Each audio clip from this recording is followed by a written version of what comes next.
All right, it's 6:15, and I'd like to bring the Brattleboro Select Board meeting to order for Tuesday, May 4th, 2021. Peter, was the meeting properly warned? Yes, it was. And if anyone wants to understand what that means, they can go to last meeting's tape. First order of business, let's approve the minutes from April 20th. Have the select board members had a chance to review them? Does anyone have any questions or comments? Hearing none, I'd like a motion. Yes, Daniel. I move to approve the minutes from 4/20, 2021. Thank you, Daniel. Daniel has made a motion to approve the minutes of 4/20/21. All in favor, raise your hand and say aye. Aye. Aye. There are no no's, so the motion has passed. Let's see, chair's remarks. I have my same notice that, COVID still exists in Windham County. I was looking at the information in the New York Times, which says, it's very prevalent here and a danger. And they say there's about 5 to 6 people a day contracting the disease. So that's about 30 people a week. And it definitely is a race to get vaccinated. So I would suggest all people who are able to please get vaccinated. We got a notice from Sue Graff from the Vermont Center for Independent Living. And there's a Resilience and Independence in State of Emergency Fund, which is called RISE. And it's designed to help people with disabilities remain as independent as possible during the COVID-19 pandemic. So RISE money is available, and it's for paying bills or get computers for telehealth, a variety of things. And there's no income requirements and no copays. And Sue Graff suggests that we speak to Kayla Richardson at kayla@vcil.org. So if you're in need or you know someone who is in need, please contact that group. Does the town manager have any comments? I don't this evening, other than on the noticed agenda items. Thank you. And do any select board members have comments or committee reports? Jess? I just wanted to remind everyone that Gallery Walk is happening on Friday, starting at 5:30, and there will be live music at 6:30 on the corner of Elliott Street in Maine. And I'm super excited about it, to see our town come back alive and get infused with art and music. And there are lots of creative businesses participating, and just a reminder. And I also want to give a shout out to James Anderson, who's in the meeting tonight, who sent me a very nice message. Well, thank you, Jess. Yeah, and I'm really looking forward to Friday too. Daniel? Yes, thank you. It will. It's not your grandmother's gallery walk. It's a sort of gallery walk 2.0. I don't know. That's not the right phrase. You know what I'm saying though. Yeah. And I also am excited, and it won't be on Zoom, except there will be some sort of live stream, but I will be there in person, which is a novelty. Sort of adding on to what Liz was saying about that VCIL program, there was a program last fall and winter through the Vermont Housing Finance Agency, Authority, whatever the A stands for people who are behind on their mortgage and or behind on their property taxes. It's called the Mortgage Assistance Program. You may go to the website, which is vhfa.org/MAP, MAP. And it's just been relaunched yesterday. And if folks need help applying, Windham and Windsor Housing Trust are the local people who can help folks apply. And it is very beneficial for those who might be behind on mortgage payments and or property taxes. That is it. That's great. Thank you, Daniel. All right, shall we ask for any public participation? I did have something. Oh, I'm sorry, Tim. That's okay. I actually have a little bit of thoughts I wanted to share, and I did write them down just so I would stay on topic. I wanted to say, and this shouldn't be interpreted to be arguing against anything that Liz just said, because it's all very important to still be careful in the times we're in. But I wanted to say a few words about our local reaction to COVID-19. And because our reaction here in Brattleboro has been excellent. 14 months ago, we took swift action as a state, and our country watched as cases climbed and deaths began to mount. And we're now entering a phase in which we should be cognizant of a continuing threat, but also recognize our gains. As quickly as cases climbed a year ago, cases are dropping today. And thanks for that goes to science and to vaccine acceptance, I believe. I also strongly believe that we must embrace our return to normalcy as quickly as we embraced our need to lock down and to mask and to distance socially. Why? 2 reasons. Firstly, the isolation to many in our communities is very difficult for very many. I believe it's contributing to depression, to substance abuse, and even to overdoses. And any parent will tell you how important it is for our kids to get back to in-person learning and reestablish community with fellow classmates and playmates. Secondly, and perhaps even more importantly in my view, I believe that a reluctance to embrace a return to normal will contribute to vaccine hesitancy. Many doctors nationally are also aligning with this view. And if you are like me and who eagerly celebrated that jab in my arm because of the reduction in risk that it represented, you may not be thinking from this point of view. But for the vaccine hesitant, many people that I know that I've been talking to, or vaccine cautious, however you want to describe, the hesitancy, to see no change in the behavior of those who are vaccinated concerning mask use and gathering with friends and family, the thought is often, what's the point? And this is a logical thought, I think. If nothing will change after I am vaccinated, why take a risk? So I'm of the strong opinion that signaling a return to normal while still following the state guidelines that continue is important to increasing vaccine acceptance. It's truly our way out of this pandemic. And I urge vaccinated Brattleboro residents to allow yourself to take that mask off when walking downtown. Soak in smiling faces that you pass on the street, and heck, even offer a hug or receive a hug. Of course, always have that mask ready if you're going to go into a store, if you get into an extended conversation outside and short distances. But seeing this joy in their neighbors returning to normal when interacting outside will help make obvious the advantage of getting a vaccine. And science now fully supports these actions. That's why the state guidelines have been updated recently. And make no mistake, if our cases rise again, I will be an advocate again for a return to more strict measures. But for now, let's find the joy and community and togetherness that modern science increased vaccine acceptance has given us. I'll try to gently in the next couple of weeks nudge the board into having a further conversation about where we stand with town offices, town policies, everywhere from the municipal center to the library to what we plan to do in the select board room going forward. So I just wanted to have that moment to say those words. Thank you. Thank you, Tim. Ian, is there anything you'd like to say? Committee reports, Board of Abatements last night, and also the Board of Civil Authority met for special election for the school district. Boy, I wish I had that date right in front of me. 11th, I think. The 11th. Yeah, and they both The went well. 11th of May or the 11th of June?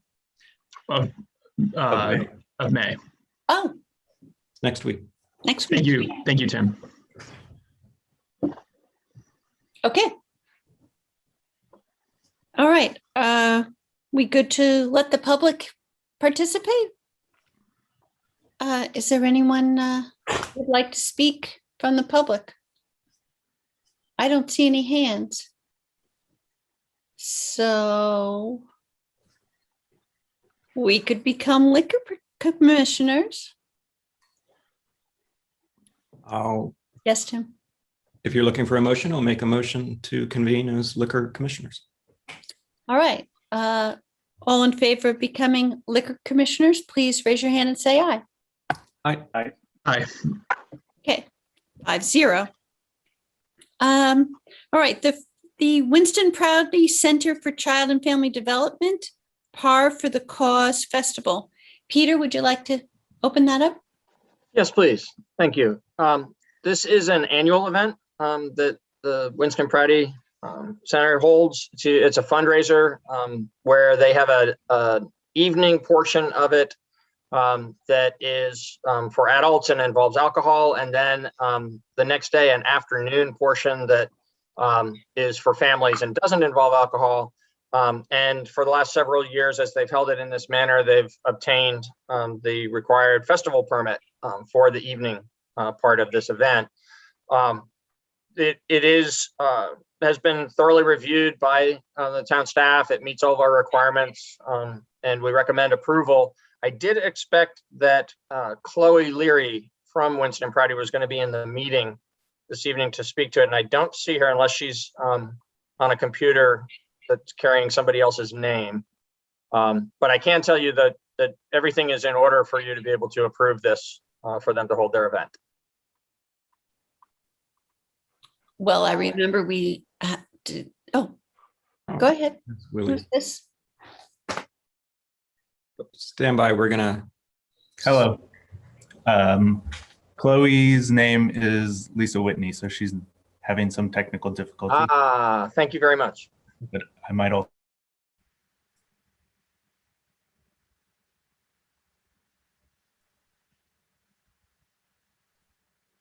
All right, well, we'll just hold for a minute while Chloe Leary joins us.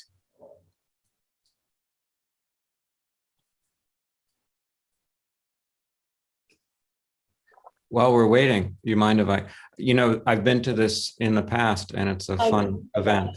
Oh, there we go. Oh, great.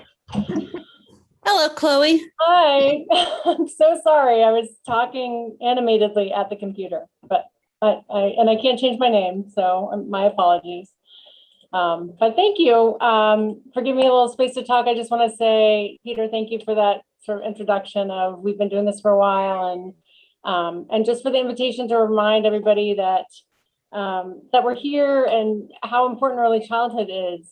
I'm guessing that most of you are aware that a big bill just passed the legislature unanimously from the Senate, H171. It's so exciting. It's really, it's heartening. And while we have all struggled with the pandemic, I am guessing that the issue of childcare and early childhood has been magnified to the point where that bill passed unanimously. So I just want to put it on your radar that that's a big investment in early childhood. It matches the federal sort of conversation, Biden's family plan. I mean, we are moving in the right direction. Vermont, I think, was ahead of the curve. We've been talking about this for years. And so it's just really heartening to know that we're going to put the kind of investment we need to into early childhood, into families with young children. And the only, so I'm happy, if anybody's sort of curious about that or wants to know more, there's lots of details, of course, and that fire hose of money from the American Rescue Plan is also aimed at us. So I'll be curious how that unfolds. And I know municipalities are getting money too directly. So I'll be curious if we can help inform that conversation. The one thing I would put on the radar that maybe people are not so aware of is that, and if you happen to see I had a commentary in BT Digger today and in the Reformer last week, that early childhood is not just childcare. Childcare is certainly a really big part of it, and it brings people together. But there's a whole other set of services and supports for prenatal through age 5, frankly, and beyond, that are really important to provide support to childcare too. So to be aware of children's integrated services, family supportive housing, some of the other things that we work on more broadly, I just, remind us to keep broadening that conversation. The administration does have a bill to dismantle the Child Development Division and take apart Children's Integrated Services. It was H394. It didn't go anywhere. Nobody expected it to, but it's, I'm just worried about it, frankly. So I think they're going to keep working to take apart some of the progress we've made in early childhood. And so certainly stay tuned to that, because there might be more work to do. It's a big success to get the child care bill out of committee and well on its way to being part of the budget, but we have more work to do. So really appreciate all your support. We're just a small piece of it. And I hope you can come play outdoor mini golf, disc golf. It's really fun and our campus is beautiful. So come visit the campus, come play and help support a really great cause. So thanks for all your support and keeping this conversation present. And I'm happy to take any questions or if, other people are sort of curious what's happening. Great. Does anyone have any questions or comments for Chloe? Tim? Oh, so when I was trying to fill the dead air when you were still getting on, I was about to say I've been to this event and it's a good one. Usually the putt-putt golf, I call it putt-putt golf, just a regional thing, I guess. Miniature golf was inside. It's now going to be outside. Yeah, and it's actually disc golf. So I know, right? Even better. Some of you may know, last year when we were trying to figure out how to pivot, I think it was actually Willie, who you saw briefly, who maybe thought of, let's do outdoor mini disc golf, because there is a disc golf course on the former Austin campus, now Prouty campus. Some of you may know that. There were 9 holes. And so, yeah, we made an outdoor disc golf course. And this year we're doing it again because it was so successful. And the theme is children's storybooks. So you get to throw a small disc at various children's storybooks. So it's really fun and it's beautiful. It's just, for those of you who have not been on campus, the trails are open to the public. It's beautiful. It's worth the view at the top of the hill. Best view in Brattleboro of the Connecticut River Valley. So come play. It's really fun. That's great. Any other select board members have a comment? Yes, Ian. Thank you so much. I'm just curious, do you need to register for the event or can you just show up? You can, I think both. There's going to be an online raffle. Actually, for the month of June, we have great online options. And so all the information is on our webpage. But last year, we took people who just showed up. And frankly, again, people can just come on campus and walk around. So we're hoping to grab people as they come on and just are there. So thanks for that question, Ian. Yeah. Any other yes, Daniel. Yeah, I just wanted to say that in my work last week, I made a referral to somebody to Winston Prouty, and I was kind of, it's not a common thing for me. I just don't seem to be working with a lot of young families. But when I learned more about the Children's Integrated Services work that you guys do, I was really, really impressed by the breadth of support that's available. So I suppose if there's any families out there that are listening that are in need of some support, they should contact Winston Prouty. I'm so glad, Daniel, that you had that opportunity, because I think a lot of people don't understand the breadth of support. We actually support over 600 families through our community-based services, not just Children's Integrated Services. So a lot of people think we're just a child care program, but we do a lot more. And the other thing I will say is, if we can't help, we will figure out who can. We are the kind of place that's going to be like, we don't do that, but we'll help you figure out where you need to go and we'll get you there. Warm handoff. So thank you for that referral. Excellent. Okay, so I just want to mention that, as a child care mom for 8 years, I couldn't be more supportive. So would anyone like to make a motion in favor of this event?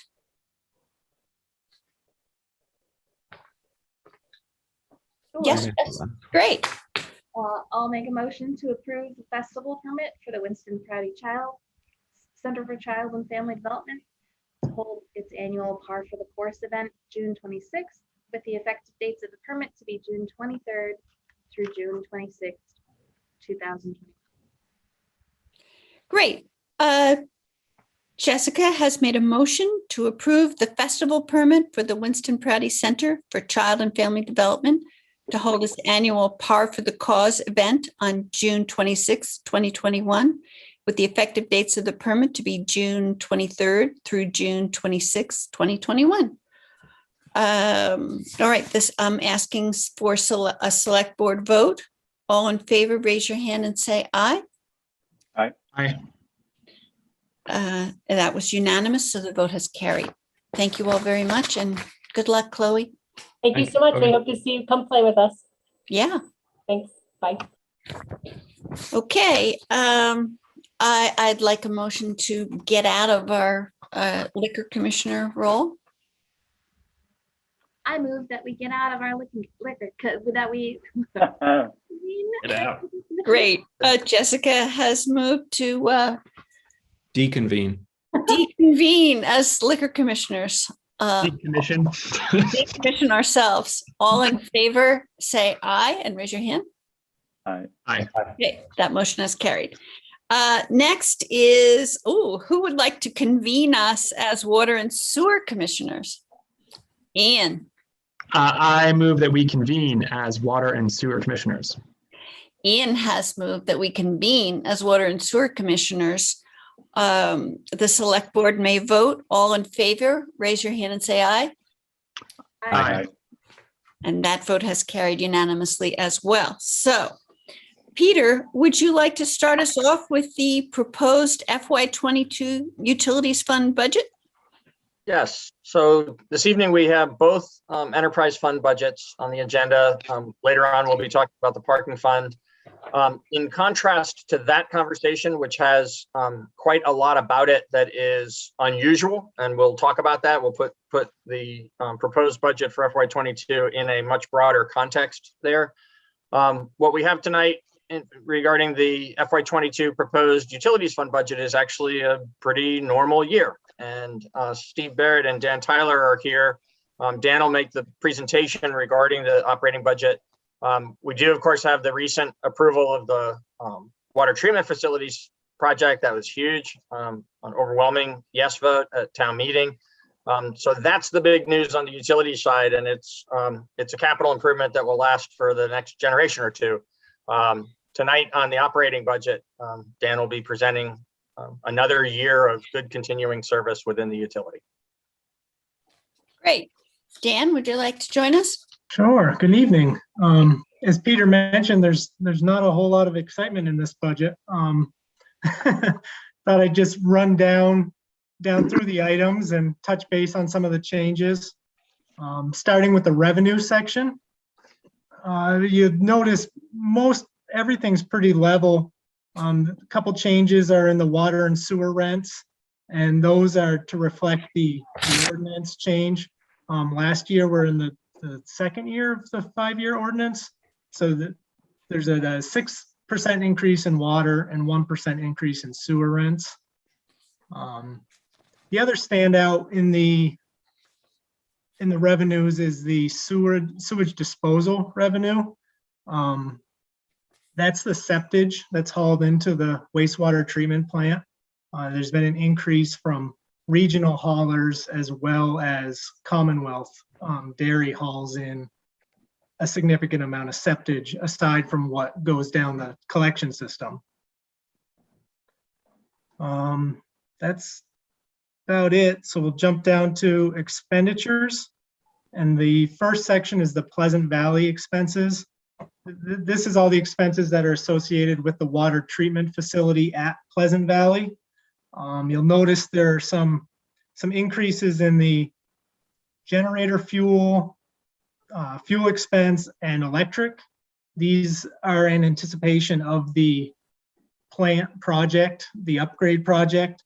There'll be a time when we know that we'll be operating on the backup generator as our primary source of power while the new service is connected. And there's also going to be some times where parts of the building are demolished essentially for access to different pieces that are being reused in the new plant. So likely the heating costs will go up a little bit.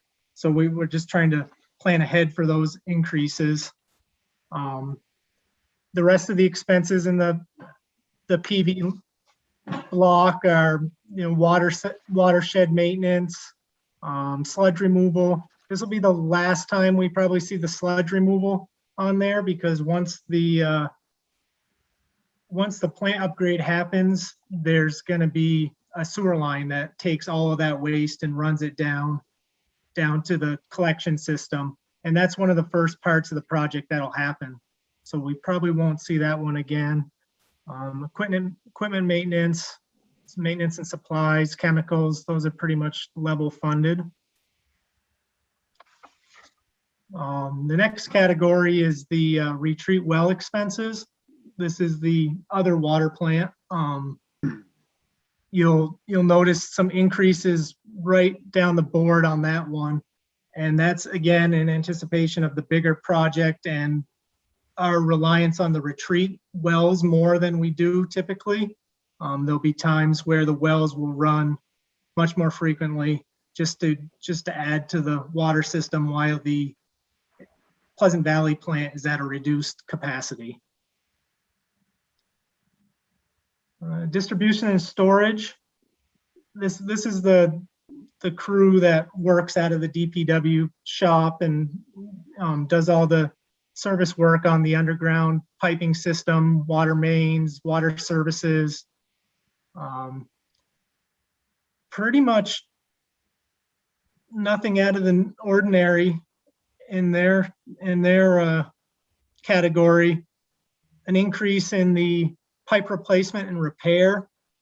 This item's used for smaller projects and breaks, projects that kind of fall outside of the capital plan. So we've increased that line a little bit. Our capital plan is really kind of honed in and focused on projects now. And there used to be kind of a line there that was a catch-all and was used for a lot of this. So by increasing this a little bit, we'll be able to keep up on those smaller repair jobs and projects.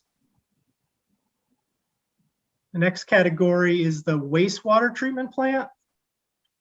The first section is all the administrative salaries, overtime, vacation stuff. That's all pretty standard. You get down to the fuel expenses. There's a slight increase in gasoline and diesel. The electric line's a pretty large increase. And when we get down to the wastewater pump stations, you'll notice a decrease. And I think it was 2017, the wastewater pump stations were separated from this wastewater treatment plant. And it seems like at that point, the estimate of how much each would use may have been off a little bit. And this kind of that gets us back online by raising this one and lowering the pump station line. The odor control, we lowered that one. The sludge storage cover has been installed and the odor seems to be under control. So we've lowered that item a little bit. The cost of sludge removal has increased. This is a contract through a vendor that manages our biosolids for us, and their prices have gone up. A small increase in safety equipment and equipment maintenance. Equipment maintenance is some big ticket items when they come up. We had a couple of those Muffin Monster grinders this year that were at the tune of $15,000 a piece. So everything down there is expensive. Pump stations, that's wastewater pump stations. And again, the biggest difference there is the electric, which we lowered. Sewer mains is the next category. Everything's pretty standard there. Small increase in the contract maintenance. That line is mostly used for TV inspection of the sewer mains. And we've been doing more of that and trying to get a handle on where we have problems and what we should focus on. And we like to look at different areas before paving projects happen and whatnot, just to make sure everything's in good shape. And then the next category is administration. This pretty much catches all the salaries and training, office equipment. Not a whole lot of changes there. Equipment maintenance, that's pretty much level funded. Yeah, that's about it for the budget. Anyone have any questions? Ian, He's muted. you're muted. Has to be unmuted. There we go. Yeah, I was aware I had to be unmuted. Thank you very much, Dan. Quick question. Kind of based off of the sludge removal, like material that we need, is there anything in here that the price is going up for because of the pandemic? I don't think it's directly associated with the pandemic. It's getting harder for them to find places to get rid of it. And there's a lot more testing involved to ensure that it's safe when they do get rid of it. And it seems like the cost has been steadily increasing to reflect that. Yeah, I'd heard a couple of stories where supply chain like impacts that were sort of unanticipated due to the sort of COVID pandemic were impacting places. So I was just curious if that was something we were seeing here or not. Now, this increase seems to be pretty much in line with what we've been seeing. Yes, Tim. I did notice that, I mean, water rents are up, looks like 6%. Would that be, would you tag that as people being home more? Water rents are the rates. Oh, So sorry. that's the 6% that was set through the ordinance 2 years ago, or this will be the second year of it, I guess, right? Yes, it is. Right. So where would we see usage go up or down as far as revenue? The usage itself, the amount, I don't think is shown. That's where, right? Yeah, you have to see it on the revenue coming in, but we're pretty stable as far as the usage. And a lot has to do with these water saving fixtures, and you would think with people washing their hands more and things of that nature, there would be a large increase, but we're not seeing that. Okay. Maybe people were washing their hands regularly anyway. I think maybe that's the way to think about it. Also, while residential usage may be up, usage in gathering places is down, and it's not something we've analyzed carefully, but this budget increase is definitely reflecting the rate increase and not a usage increase. So you'd say it was a wash then, Peter? I would, Liz. Thank you. Yeah. Mom joke. Yeah. Yes, Daniel. Thanks. Dan, I just want to let you know that I appreciate the explanation on the fuel and electric lines in a few of those parts. They sort of jumped out to me, and so I appreciate knowing a little bit more about it. And it makes total sense to me now.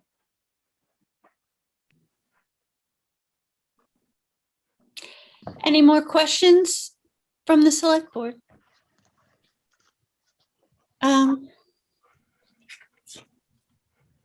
Yes, Peter.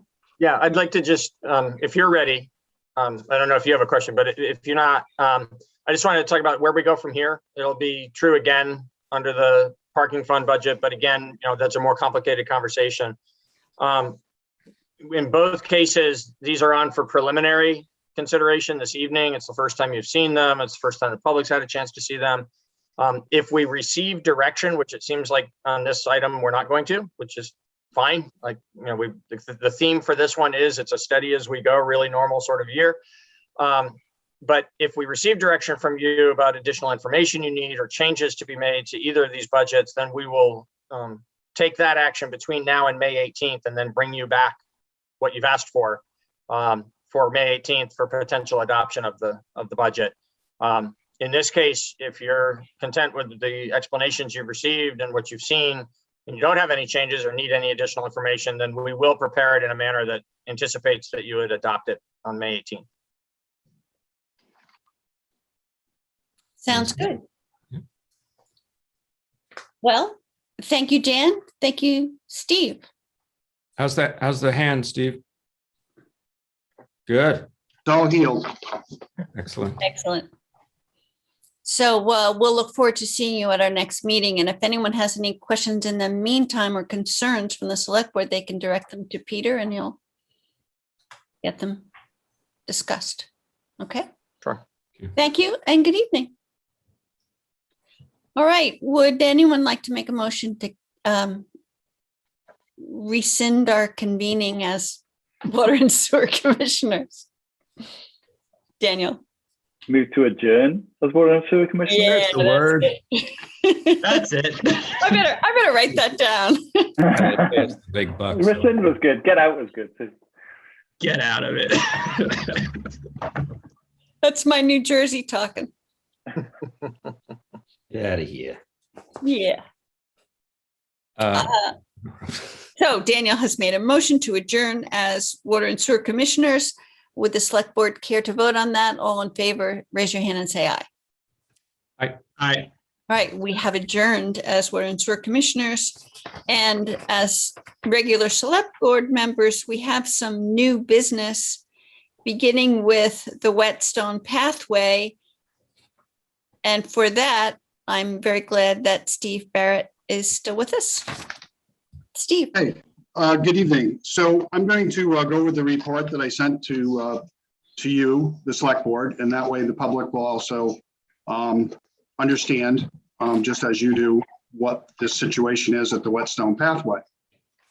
So on March 15th, 2021, the Department of Public Works was notified that a large section of retaining wall had collapsed under the Whetstone pathway bridge. That was on the food co-op side. DPW staff confirmed that a 30-foot section of retaining wall had dislodged and fallen into the Whetstone Brook. The failure of the retaining wall jeopardizes the integrity of the Whetstone pathway and the bridge abutments. The Public Works Department contacted Waysville Engineering, Renault Brothers Construction, and the State of Vermont Stream Engineer to develop a plan to protect the Whetstone pathway from further damage. Waysville Engineering and Renault Construction developed an emergency plan to remove the Whetstone Bridge and install barricades in the brook to reduce erosion near the failed retaining wall. The emergency plan was approved by the State of Vermont Stream Engineer. While the barricades provide some protection, we still have concerns about high water events that could cause further damage to the town's property or infrastructure. The bridge was removed and placed on the flat street side of the pathway. Barricades and sandbags were placed in the brook at the base of the wall to help prevent erosion. So the cost to just stabilize the bridge, to get the bridge out of the way, out of harm's way, and to stabilize for further erosion was Renault Brothers was $10,565 and Waysville Engineering was $3,420. So from there, we proceeded with an emergency plan to see how we could come up, with a plan to make some repairs. Renault Construction and Waysville Engineering developed a plan to reconstruct the retaining wall. They examined the soil borings that were taken when the Whetstone pathway was constructed back in 2004. The soil borings are basically information that it provides to the engineer of what type of soils and how well we could drive in steel into that particular type of soil. The soil borings provide the evidence that the steel H-beams with prefabricated concrete wall panels would provide a favorable method for repairing the failed section of retaining wall. Renault and Waysville also examined conventional methods for repairing the wall next to the stream. A conventional method would involve installation of a retaining wall in the brook and a dewatering chamber to allow for concrete forms to be installed to make the repair.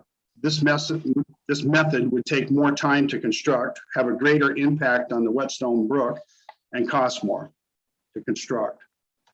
There was also a concern about restricting the width of the brook.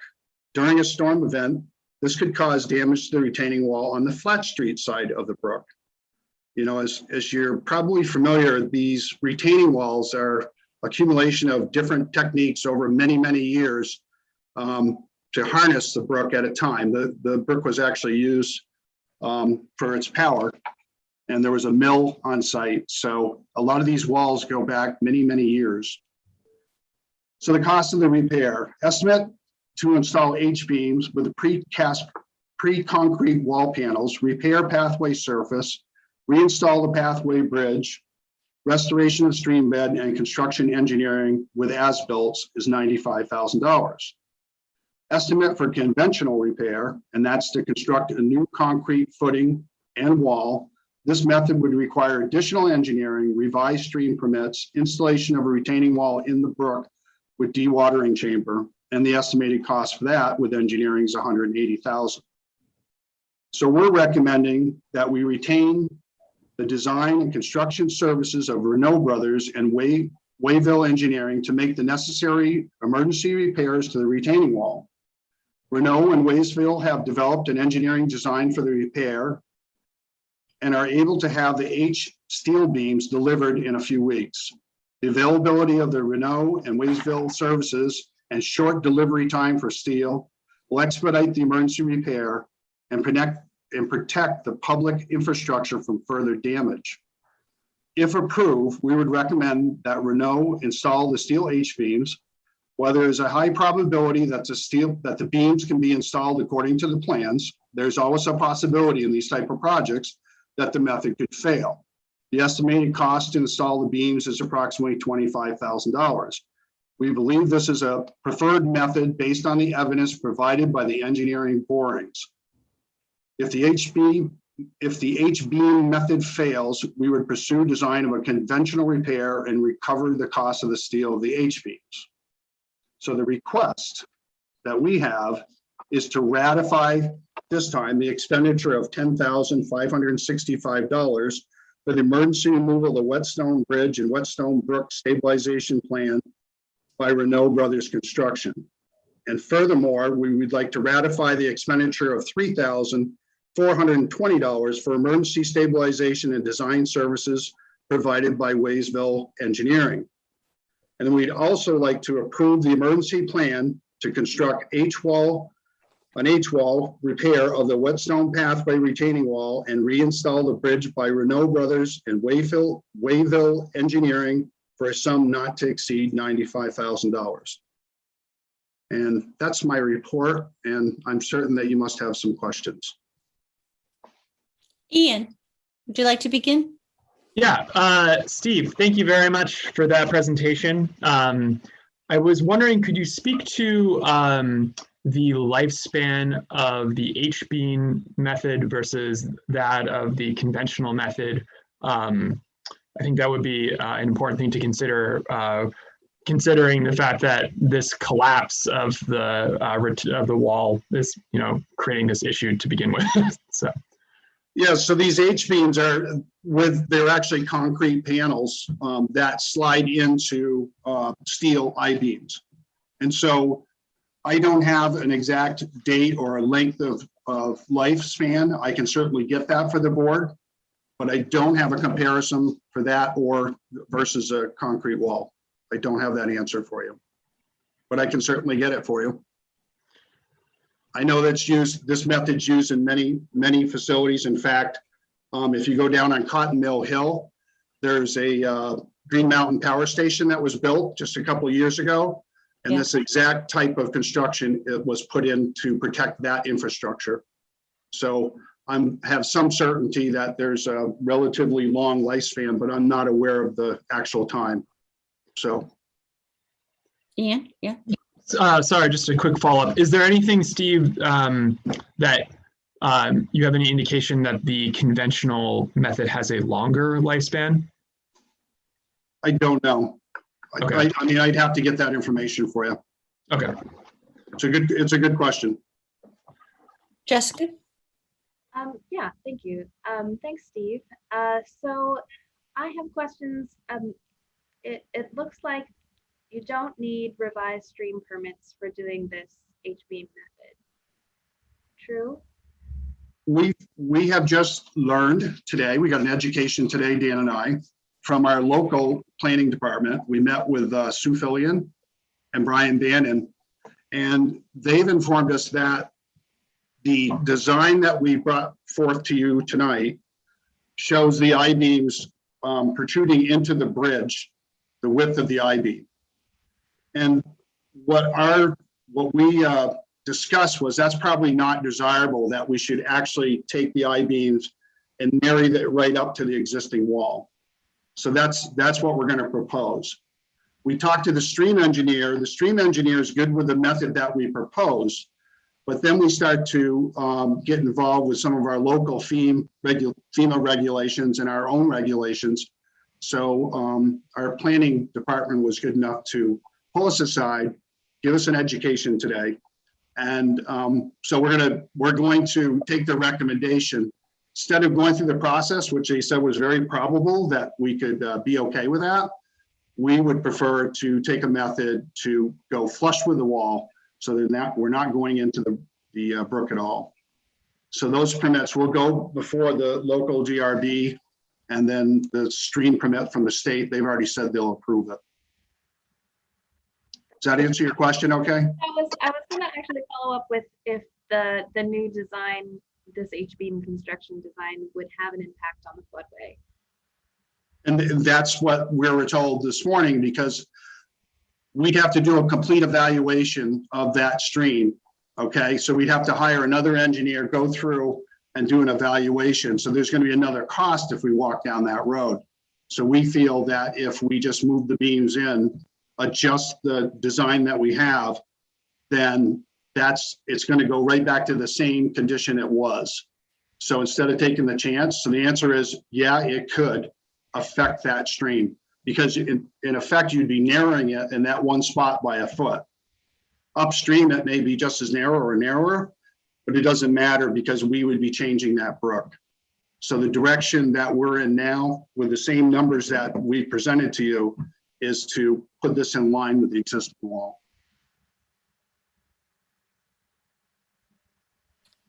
Any other? Yes, Jessica, go ahead. One other question, and it's about the environmental impacts on the stream and the ecosystem that's there. Can you speak at all to that, or will you have any information on that, or is there any difference between this H-beam construction and the conventional construction? The conventional construction, actually, we'd have to get into the stream more, okay? And then we'd have to dig down into the stream, and then we would have to pour concrete. So that's not as desirable. With this method, the H-beams are driven in columns. Then prefabricated concrete panels are slid between those channels of the iron. And that's what provides a protection and the strength in the wall. So, I guess it seems to me like that'd be a little bit environmentally friendly versus the concrete method. And also this temporary installation of this retaining wall in the brook concerns us. We talked about this 1 foot on the wall if it was built out. Now envision going out 6 feet with a temporary structure that we'd have to go into the brook. So we're probably taking a greater risk during that time period to construct that conventional wall. Let me just comment, if I may, that in my line of work, repair and replacement of an existing facility is usually an action that has been determined by the Army Corps of Engineers to have de minimis environmental impact. Thank you. While I'm here, I just want to mention that a lot of your report, Steve, seems to fall on the reading of the soil borings. And I think the way I need to understand it is that those soil borings identified the depth to bedrock, and you're drilling into bedrock. And that's what gives you the opportunity to do this method more easily because the bedrock is there. Is that correct? And how it can penetrate. I think it's actually the lack of bedrock that's there that allows us to do this. Yeah, Okay. because we can drive the piles deep enough. If you think of it like a fence post or a telephone pole, it's got to be far enough in the ground that it doesn't topple over. So the soil borings were behind the bridge, the pathway bridge, and they indicated that the soils were deep enough and the cohesiveness of the soils was adequate to support that. And Great. you know, the other thing you're looking for is large boulders. You know, that's the big unknown. Is we know there's no bedrock there, but you never know if you're gonna, 5 feet from that boring, there might be a boulder that the pile hits that they may have to move out of the way. But the borings are favorable. So, And then sometimes, I think the borings are very similar to what you'd have on any project of this nature. Renault also said that in many cases that the steel will drive through some of the boulders that are in that area also. Like, so they'll actually go through the boulder and split. But as Dan said, there may have to be some of the boulder, if there's one in the way, it may have to be moved. But we won't know that. Our best indication is the soil borings that were done. Well, there's And nothing like a geotechnical engineering conversation at a select board meeting. Are there any more comments from the select board? Tim? Yeah, I had two quick ones. First one's probably easy and more for Peter. I just want to make sure I'm clear that the potential motions, the first two are just simply ratifications of actions that have already been taken, correct? That is correct. Yep. And the third is for this new proposal, this path forward for the H-wall repair, but doesn't include anything surrounding or, cosmetic or surface strata stuff, right? I mean, this is basically basic repair and not repair to the overall, brickwork and things that are going on in the surface. Other than what might be needed in terms of just safing up the area after the resetting of the bridge, and I'd rely on Steve or Dan to speak to that. But the purpose of the expenditure is just to do the emergency repair of the wall and the resetting of the bridge. Right. There may be some funds in there if the project goes well to redo the pathway, the asphalt brick. So that's what our goal is, but we'll have to see how we work it out with the funds that we have. Thank you. And my second question, which you might not have the answer to, but as far as timing goes, I did, I saw your picture that you sent that was included in our packet of April 26th, and of course had to go down to take a look at it. I'm sure we all have. And I have to show, maybe it won't work. Oh, it won't work with my background. Never mind. My tech is messing with my camera. So I'm just curious if that's a real concern, because when you look at this gaping hole, I'm just curious about the timing and that sort of gaping hole that's right there. Yeah, we're concerned, but we're also going to have some restraints. That's why we wanted to get all these approvals so that we can move forward when we can. Yeah. Dan had talked to the stream engineer today, and he said it would probably be a couple of weeks, right, Dan, before they'd allow us to go in. Yeah, the water's pretty high right now. So they want to see the water come down. And I mean, it only makes sense to try to work in it. So he was thinking probably a good couple weeks before the water would be low enough to work on it. Okay. So you're not too concerned about that chasm getting much bigger? We are. We're concerned about that, but we're held to these restraints, so, that we must do things correctly. So, it's held up to this point, so we're keeping our fingers crossed. Peter? And that couple of weeks of waiting for the final go from the state aligns well with the acquisition of the steel as well. So, but that we're before you tonight with the ask that we're making, because it is both, we think, a durable repair and the fastest and cheapest way to go at something that was so completely unexpected. So fastest matters because of the continued risk, and the lesser expense matters because none of this was budgeted. So. Great. Well, I'll stop talking and not slow us down anymore. I just want to clarify your discussion with Tim, Steve. You're not going to leave a gaping hole in the walkway. correct? That's correct. It'll all be backfilled. Mhm. And so really what we're talking about is the surface. There's an asphalt surface. It's a printed, it's just called the street print.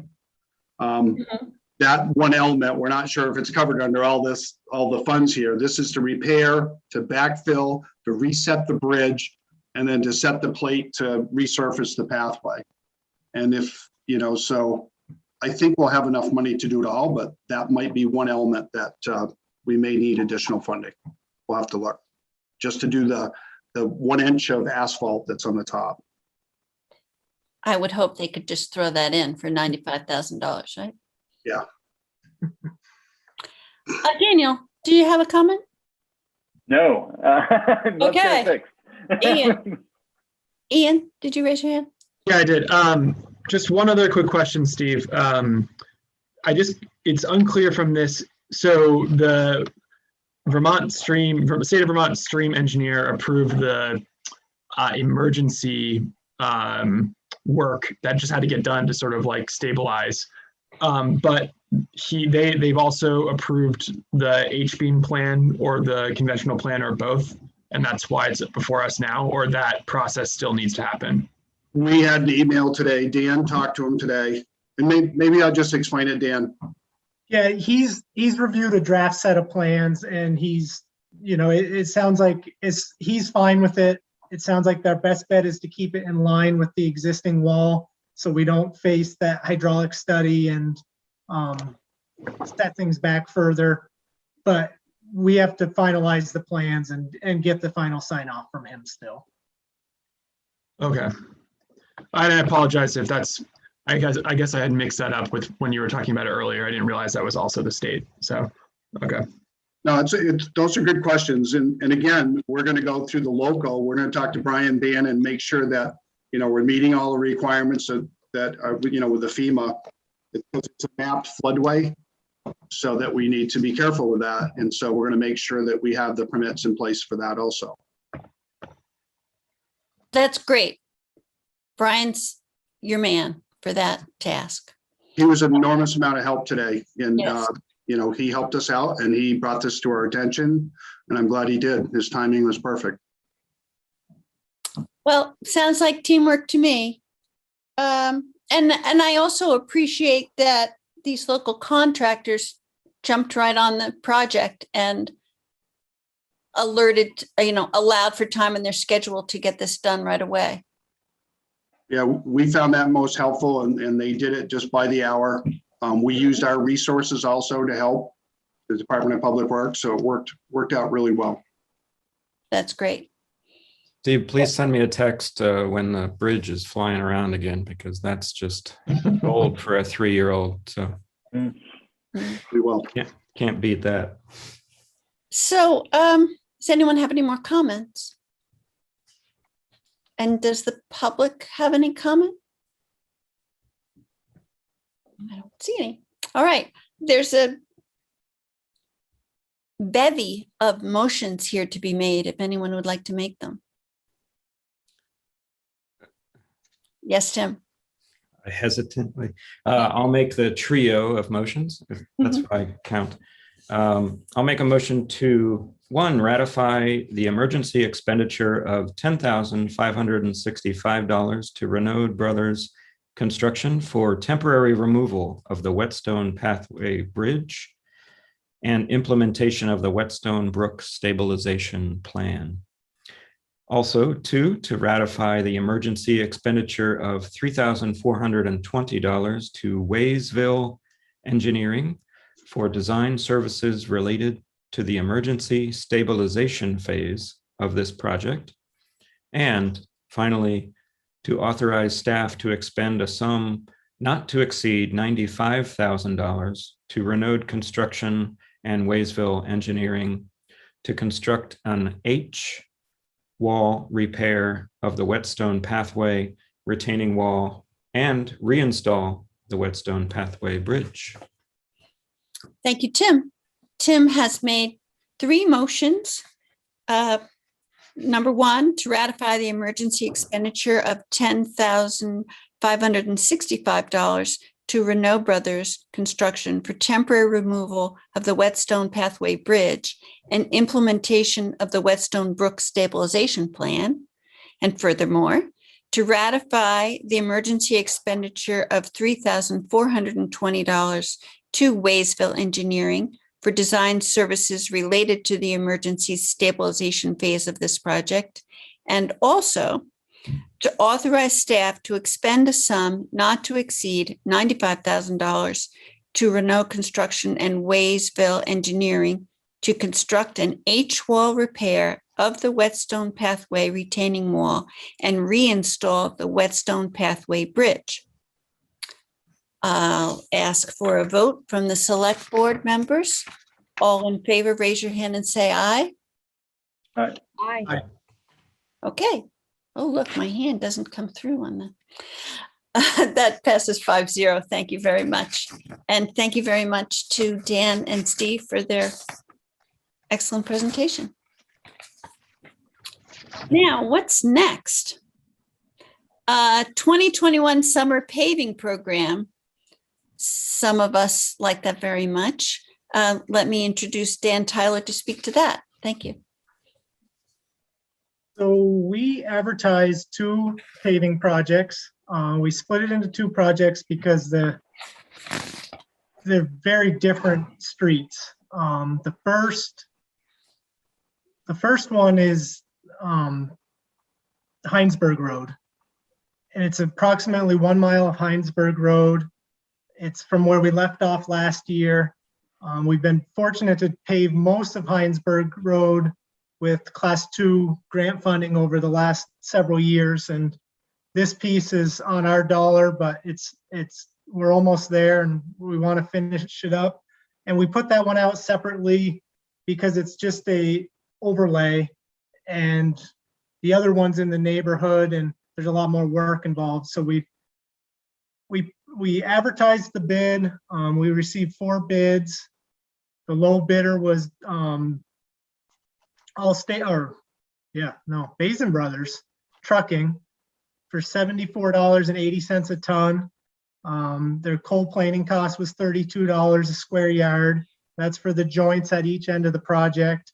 And then they had their traffic control and mobilization for a total of $122,579. The second project is the neighborhood of Pellet Street, Pearl Street, Thomas, Highland, Blakesley, Central, and White Birch Ave.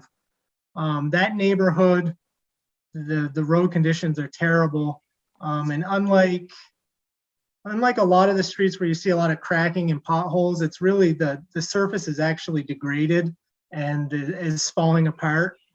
So what we advertised there was to mill off 1.5 inches of asphalt and replace it with 1.5 inches of new asphalt. There's a lot more structures for them to work around, curbs, driveways, traffic control, and whatnot. So that one went out. We received 5 bidders on that one, and the low bidder was DMI Paving of Brattleboro. The price per ton was $100, and the milling is $1.36 a square yard. Traffic control, mobilization at $500 a piece for a total of $129,127.52. So you can see the difference in the different scope of work, you know, from $74 or $74.80 a ton to $100 a ton. So if we had put them out together, we likely would have paid the $100 a ton for the easier job too. So this hopefully saved us some money, and we ended up with 2 different contractors, both reputable contractors that we've worked with in the past, and we recommend accepting the low bid for each project. Well, thank you, Dan. Does select board members have any quick comments or questions? Daniel. Thanks. I can't speak to Heinsberg Road, so I shall not. Central Street is quite a surface to drive on. I took a little drive down there the other day. I used to live right on the corner of that street. And I'm really glad that it's going to get done. Thomas Street's pretty rough too. I was wondering if you wouldn't mind speaking to the process by which the roads are chosen for these projects. So my understanding is there are 2 phases of paving projects annually. Is that correct? One sort of now-ish and one later in the year. That's how we've traditionally done it. We'd like to do a project in the summer and leave ourselves some money to go through the winter, and just in case something comes up that we need to do. And then if not, we have some funds left to advertise a smaller project in the spring. So I mean, that's kind of what you're seeing here is really the Heinsberg project is fund balance from the current budget. And we advertise that could be done at any point. Likely we won't see it before the end of the fiscal year, but that's where that fund or that money came from. And the process of selecting the roads, we don't have a current list per se. There's no shortage of roads that need retreatment. So we look at roadway conditions, traffic volumes, what we have budgeted, and also the utility projects can play into it. We don't want to pave something and then dig it up. And one of the big ones is geography. If we put like these streets that are all clumped together, if they've got to move their equipment all over town, the price goes up. Mm-hmm. So, if there's a street that really needs it and, the other ones aren't great around it, sometimes we'll lump those in just to take advantage of working in one area. And another huge factor is grants. The annual class 2 grants, when we can take advantage of those, it's a good source of funding, but it has to be used on class 2 roads.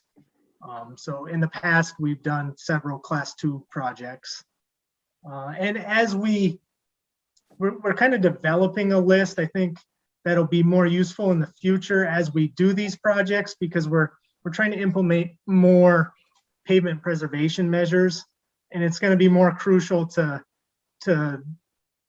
preserve the roads that we've resurfaced in the future. So we're logging them now, and 3 to 5 years from the time we pave it, we want to think about crack sealing it and other treatments. So hopefully we'll develop a program that in the future will guide us. But I mean, right now there's no, you can kind of just point and find something that needs it. So.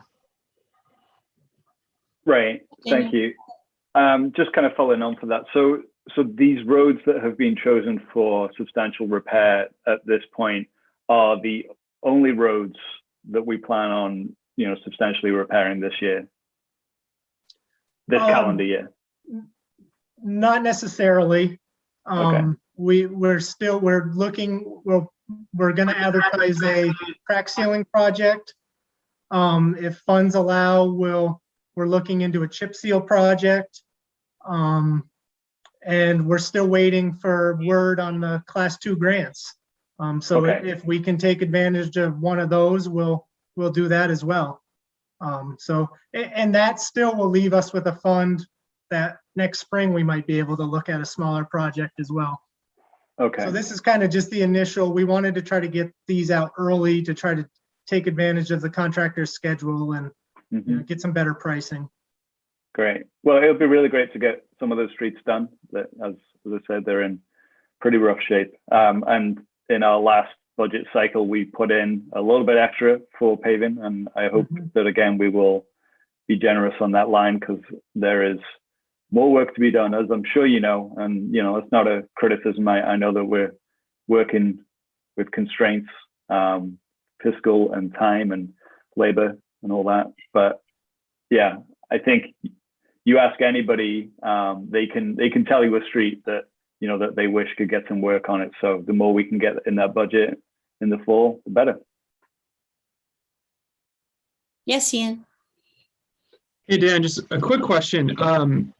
What is so the Heinsberg Road is approximately a mile. How much road in total do you could estimate is going to be redone with the second bid? I don't have a distance right offhand. And those are Is a it, bunch of is short it significantly streets. less? Yeah, significantly less than a mile.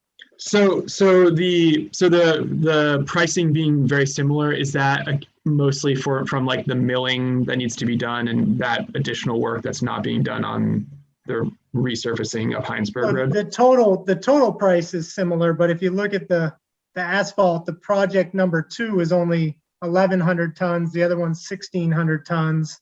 So, yeah, and then you have the milling you're adding in as well. Okay. Yeah, I was just trying to understand. Perfect. Thank you. Also, as Dan pointed out earlier, there's when we're working in town, there are more facilities to have to work around the driveway entrances and the curbing that's there, and more of the manhole and other lids that have to be reset and worked around with the milling and repaving. So it's a lot more work to get per foot of finished product. I just wanted to mention that repaving like this in a neighborhood like this is a benefit to that neighborhood itself. It's just a community building thing that reflects that, the town cares that their roads are in good order. And I know that there's houses that have been redeveloped in that area, and it's a nice community that's being built there. Yes, Tim? I promised myself I wouldn't do this, but I think it's appropriate to actually ask this question. I think I asked it 2 years ago. When do you decide to do a really nice granite curb versus when do you decide to do these horrible, I'm biased, these horrible concrete ones that seem to disintegrate after a few years? How's the price on granite curbing, Steve? Well, that's a good question, but the neighborhood we're talking about, Washington Street, Central, Pearl, Thomas, that was all done with HUD money back in the 70s. And it was to do that neighborhood over. They did the water mains, they did the sidewalks, they did the curbing, and they repaved everything. Families moved into the neighborhood, it gave it life. They did the same thing in Chestnut Street. They did it on Elliott Street, Estiville. But so, it was effective, but long-term, granite is the real deal. It's going to last the longest. So we don't install too many concrete curbs because you can see how they've fallen apart. They don't do well with the salt. So we're pretty discouraged on concrete curbing. And granite, once you install it, it's done and you can reuse it, take it back out and reuse it. So flip it over. It's really not on our menu, but it did work for these neighborhoods, to make them really nice, but it just doesn't last long term. Yeah, when you walk around town and I'm sort of I don't know why it annoys my wife. I get annoyed. I look at the curb. Look, isn't this a really nice curb? And she's like, why are you saying these words to me? But some streets get a lot of love with really nice curbs back in the day or whatever, and other streets didn't get love back in the day, and therefore their curbs are almost non-existent. Usually federal money is the answer. Mm. Daniel. Tim, please send me pictures of these curbs. You shouldn't have said that. Look at, because you're going to get them. Yeah, I'm excited. I have one final question before we go ahead and improve these two important projects, and it pertains to potholes, the scourge of motorists and whomever else. I know that there's a lot of pothole sealing going on right now. I've seen it. South Main Street, the hill, there's a pothole there that I think I could fall in and not come back out of. How do we make decisions about which potholes get filled first? Is it on a kind of how busy the road is or some other basis? Oh, yours, Dan. How bad they are, how busy the road is definitely a consideration. Like, Western Avenue, we're up there all the time. Hopefully now they're not getting much worse and we're gonna catch up on some of them. You know, they really appeared during that freeze thaw cycle and the late winter rain. But we can hold about 3 tons of material in our hot box, and you know, that's a day's worth of patching, you know, and they can't get all of them in a day. So the focus is kind of on the busier roads, the worst holes. And then as it allows, they get out into the neighborhoods and hit some of those ones. But it's really dependent on the season and how far we can go, and the weather and how often we can get out. You know, it's just not effective if we're out there in the rain trying to patch potholes, because it doesn't last. So We also have some good news about South Main Street, right, Dan? Coming out? yeah, tentatively, it looks like we are going to receive the Class 2 grant funding to mill and fill South Main Street from Main Street to Cotton Mill Hill. We haven't received final word yet, but I think they're taking into consideration that being used as an alternative route when the Hinsdale Bridge construction happens. So hopefully we'll be able to resurface the whole thing. And eliminate some potholes. Yeah. Yes, hope so. Resurface, but keep the potholes. We also expect to have the resurfacing of Western Avenue on the next agenda. That's out to bid with using state funding as well. Yeah, good. Well, wow, you're burying the lead there. A lot of people. Well, there's a lot of happy nodding going on. Yeah, so yeah, thank you. Any more comments? Seeing none. Anyone from the public wish to comment about the paving? I don't see any little hands there. So I'd be pleased to accept a motion from one of our select board members. I did the long one. Jessica, please. So I move that we award the bid for summer paving project number 1 to Basin Brothers Trucking in the amount of $122,579.20. And we award the bid for summer paving project number 2 to DMI Paving in the amount of $129,127.52. Thank you, Jessica. Jessica has made a motion to number 1, to award the bid for summer paving project number 1 to Basin Brother Trucking Inc. in the amount of $122,579.20. And number 2, to award the bid for summer paving project number 2 to DMI Paving in the amount of $129,127.52. Let's see. So we've had our motion, a select board vote. All in favor, please raise your hand and say aye. Aye. Aye. Okay.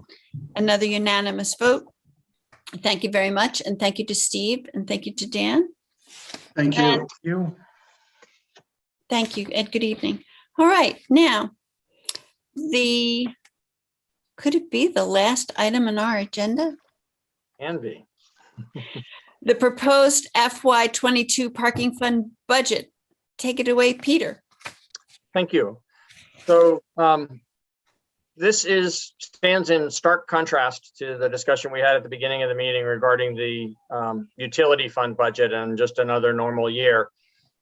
As you know well from the conversations we've been having for months now, the parking fund is the one area of town finances that has been affected materially by COVID and the economic downturn. And it has been affected very materially. And so wanted to just set a little bit of context for the presentation that Patrick's going to make in a few minutes of the proposed FY22 parking fund budget.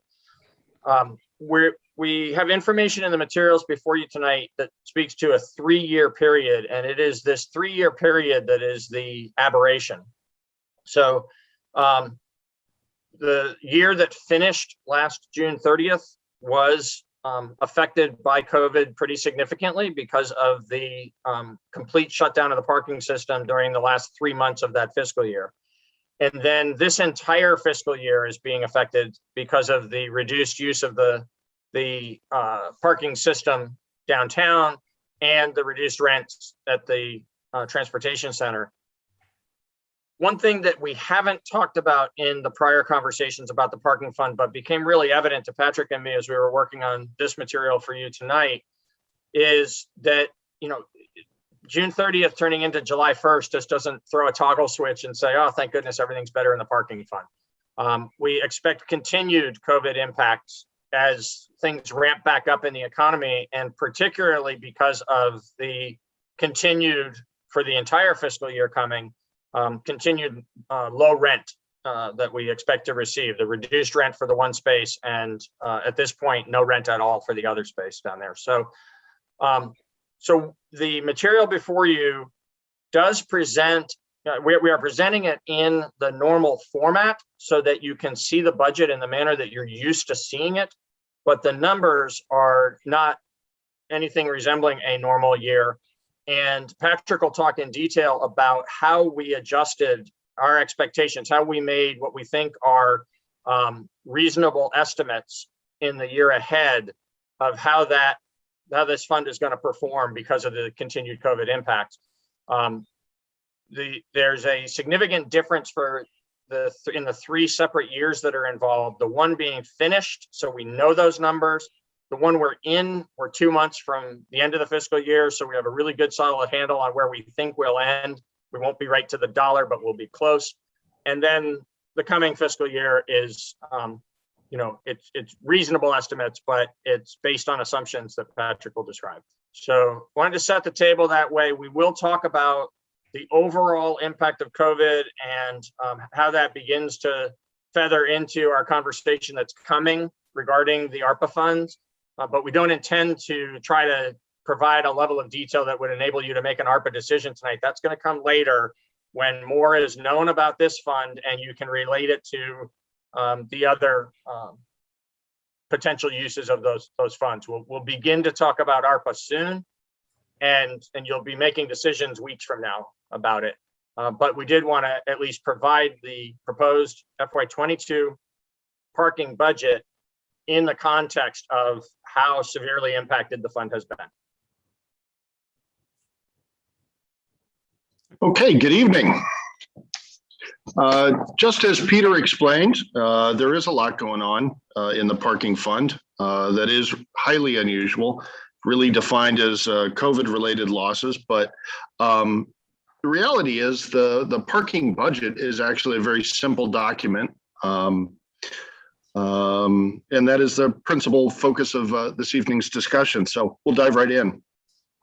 You can see from page 1 of the 2 pages, we're proposing a revenue side budget of $741,150, which is down considerably from last year, about 15%. And in fact, this particular revenue budget is the lowest that the parking fund has had since 2007. So we're anticipating a considerable reduction in revenue from our recent experience. And that's for a variety of really pretty straightforward reasons. Interest income is down. Why? Because the balance in the account is far down. So we're just not earning the interest that we ordinarily would have. Bond interest is done, and that's kind of a good thing and a bad thing. We'll talk more about that in a moment, but that's because the bond is now retired. So the payment on the transportation center is no more, and so there's no opportunity for bond interest. There are a couple of performance line items that are within the revenue. This would be parking meter income and parking citation income. And what we've done here is really keyed these to fiscal 20 actuals, because our best estimate at the moment is that we anticipate parking system performance to roughly mimic of fiscal 20, in that there's 3 or 4 months of real disturbance, but we're hoping that the spread of the vaccine and that the reduction in case counts will generally lead towards a period of time, hopefully in the end of the summer and moving forward from there, where there's a bit of a return to normal. So we have keyed these sort of performance revenue line items to the performance of fiscal 20. We think that's a reasonable model. And just as Peter pointed out, we're anticipating a sharp reduction in revenue in rental income at the transportation center. And then the final revenue line item is the transfer in. This, as you recall, was noted in the general fund budget, which was approved by town meeting just a little while ago. The expenditure side budget is almost dead even with last year. It's a 0.5% higher than fiscal 21 at $880,580. And I'll give you a brief explanation as to what we were trying to do here.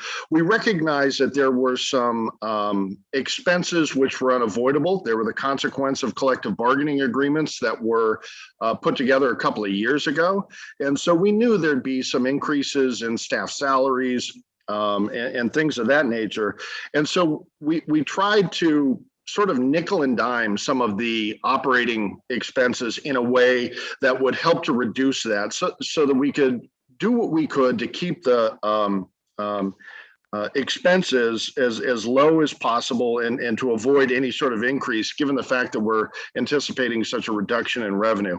So, where we could reasonably, in the past, we had set aside $1,000 for marketing. We're thinking right now probably isn't the time. So each of these line items has been cut to the degree that we think is reasonable. In doing this, we have been able to achieve an expense side budget, which is almost identical to last year. It's a 0.5% increased. Turning now to the cash reconciliation page, I'd like to draw your attention there for a moment. As Peter pointed out, there are 3 columns on this page. And maybe before I dive into the columns, we'll talk just a little bit about what is a cash reconciliation. The parking fund, just like the utility fund, is an enterprise fund. It's a business-related fund that's intended to be managed in such a way such that its revenues cover its expenses. As we can see, and we will talk about in just a minute, that's not happening in the parking fund right now. Like many downtown businesses, the parking fund is struggling. But the method of accounting for enterprise funds is called full accrual, which is quite different from the way in which we manage an account for in the general fund. What we like to do to be able to present to the board and to the public is to take that full accrual accounting and reconcile it back to be able to show the impact of the budget that you're considering on the fund balance, on the available fund balance. And so there's a somewhat complicated series of maneuvers that are performed here where, depreciation, for example, is taken out in order to be able to really just show, the direction of the fund itself and not so much a full accrual accounting. But let's return to the 3 columns. The column on the left, this is the closed, already in the books, already audited fiscal 20. And what you can see is there's a loss of about $55,500. I would draw your attention to the lower third of the page, we see that there was a beginning cash balance of about $375,000.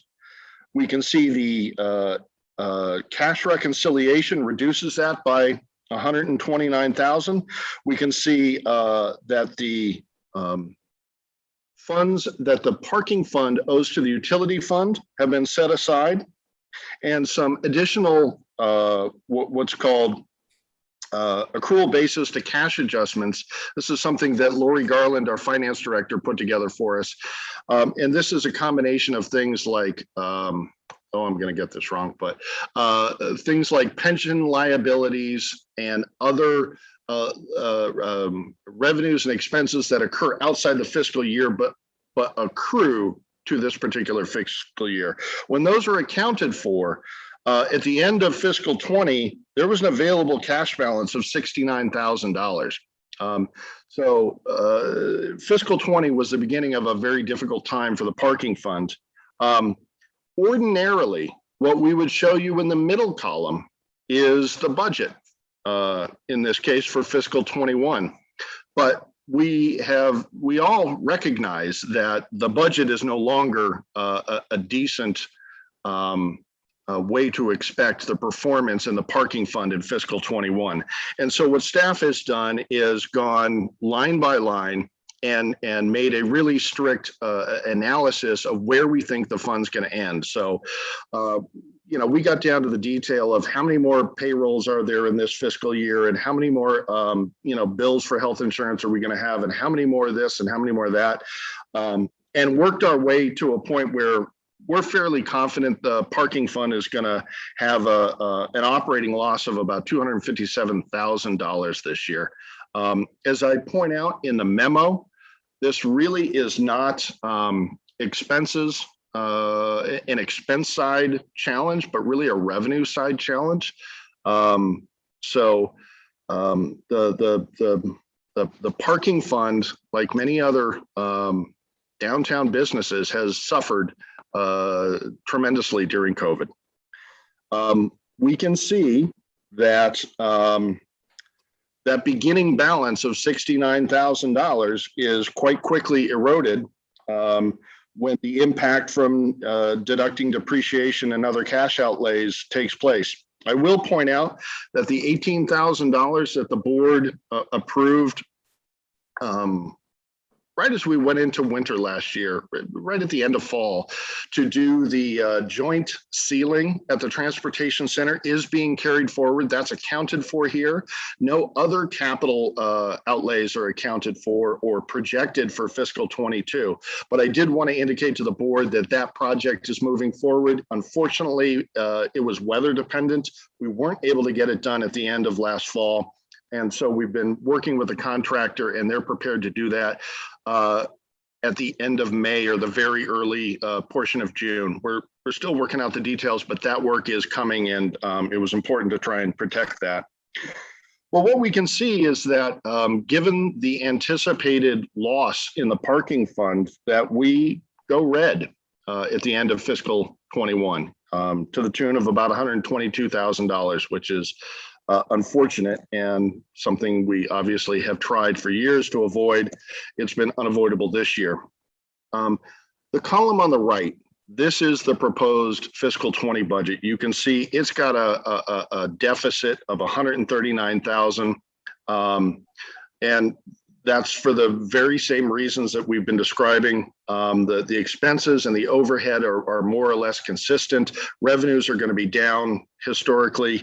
And so we're predicting a reasonable operating loss of about $139,000. What's fortunate for the parking fund, which I mentioned earlier on in the revenue, is that the bond has been retired. And so what had been a $200,000 payment that the parking fund needed to make each year is gone. And what that does is take a fund that has a negative $122,000 starting position. And even with the losses that we anticipate in the proposed fiscal 22 budget year, we just barely inch back into the black by the end of the year, assuming if the performance of the fund is as we anticipate. So that is the cash reconciliation. That's the broader context that Peter was talking about, and the sort of challenge that the fund has been experiencing, and the manner in which we hope to see the fund climb its way back out of this situation. It's going to be a little dependent upon performance within the system, which is really entirely COVID related. And if we can all get our vaccines, and if we can all begin to reduce the case counts in Windham County and in the surrounding counties, we believe that we're going to see some increased activity downtown, which is going to be good for the local businesses. It's going to be good for the parking fund, just the same. Also included, just as Peter had indicated, was a 3-year snapshot of the COVID-related losses that we anticipate. This is the same as is shown in an abbreviated way in the top half of this page. But if you're interested in a line by line, that's presented to you as well, showing the cumulative anticipated COVID losses in the parking fund of approximately $450,000. So with that, I'll pause and see if there are any questions or comments. Oh, I answered my own hand raise. I just have a couple things to say. First, I thank you, Patrick. And, it's a very complex matter. And I think a lot of people think all those quarters that go in the parking meter go right into the town coffers, and it's much more complex than that. And thank you for explaining that so that everyone can understand it. And I can't say that you and Peter didn't warn us, because I think we got monthly indicators that this loss was coming, and boom, here it is. I have one more question and then kind of a suggestion.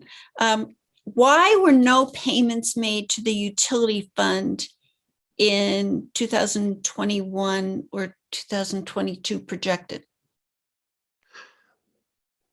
What I can tell you is that when the loan was made to the parking from the utility fund, we pushed it out a couple of years in order to be able to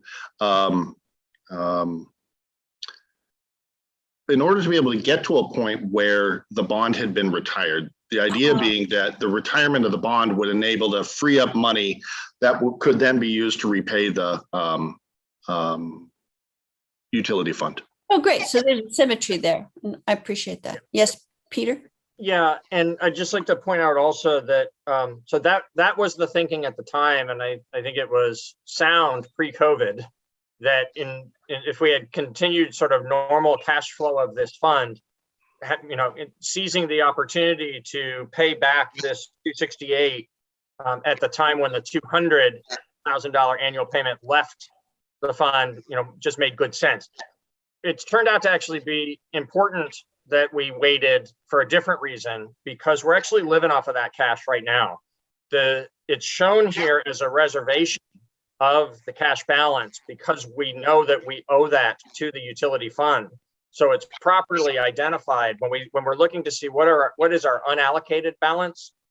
It's properly identified as an allocation of something we will have to pay, but currently it's actually cash.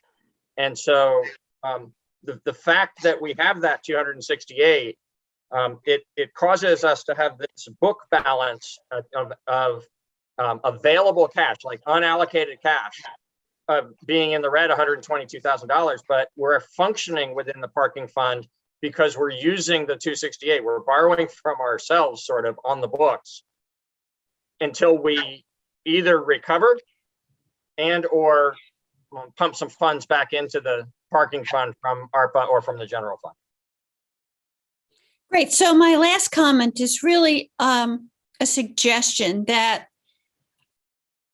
I understand that this presentation will ultimately lead to a discussion of COVID recovery funds to make us whole. And I think it's great that the parking fund was such an entity into itself so that the loss is clearly understood.